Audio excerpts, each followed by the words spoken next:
दो बार कांग्रेस से एमएलसी रहे हैं, फिर अब की बार भाजपा ने आपके ऊपर भरोसा जताया है।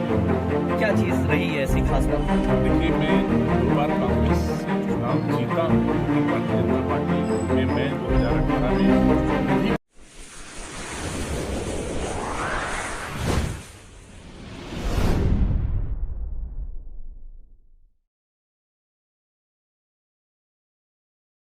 में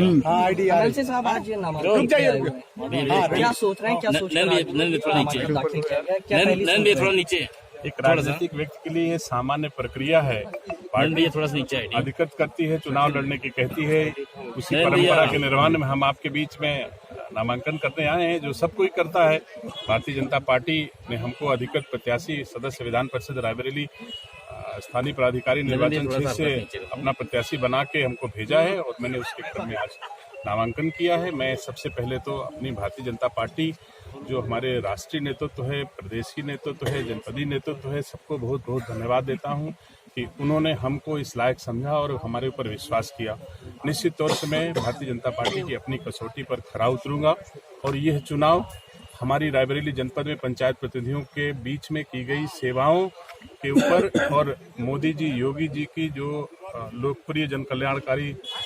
सरकार ने काम किया है, उसके ऊपर हम सब चुनाव मैदान में हैं। उम्मीद करते हैं कि 2/3 बहुमत से रायबरेली जनपद में सदस्य विधान परिषद भारतीय जनता पार्टी का होगा। 2 बार कांग्रेस से एमएलसी रहे हैं, फिर अब की बार भाजपा ने आपके ऊपर भरोसा जताया है।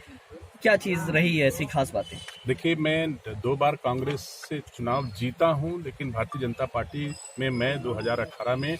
विधिक रूप से ज्वाइन करके और आज मैं भारतीय जनता पार्टी का एमएलसी हूं, वर्तमान में कानूनी रूप से हूं।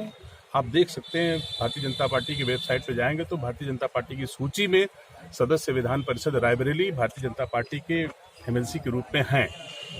और आगे का चुनाव मैं भारतीय जनता पार्टी के टिकट पर लड़ रहा हूं और मुझे यकीन है, मुझे उम्मीद है कि रायबरेली जनपद के बीच में जो पंचायत प्रतिनिधियों की मैंने बिना किसी भेदभाव के, चाहे वो दलीय, जाति, कोई भी आधार पे मैंने कोई भेदभाव 12 वर्षों में नहीं किया है। कोई ऐसा प्रधान बीडीसी रायबरेली जनपद में पंचायत प्रतिनिधि नहीं है जिसकी चौखट पे दिनेश सिंह की सेवा के निशान न हो। बिना किसी द्वेष के मैंने इस जनपद में पंचायत प्रतिनिधियों का सम्मान किया है, सेवा की है, उनके क्षेत्रों का विकास किया है और उसके अतिरिक्त हमारे देश के यशस्वी प्रधानमंत्री आदरणीय नरेंद्र मोदी जी, उत्तर प्रदेश के यशस्वी मुख्यमंत्री आदरणीय योगी आदित्यनाथ जी और हमारे देश के गृह मंत्री आदरणीय अमित शाह जी, आदरणीय सुनील बंसल जी, सब लोगों की इस देश में ऐसी ऐसी सेवाएं हैं, चाहे पार्टी में हो चाहे सरकार में हो,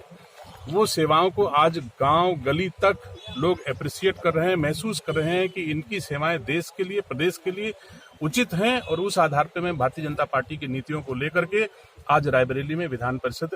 के पद के लिए नामांकन मैंने दाखिल किया। सर, ये प्रधानमंत्री मोदी जी का सबसे बड़ा जो योजना रहती है ग्रामीण अंचलों में, आप ग्रामीण अंचलों को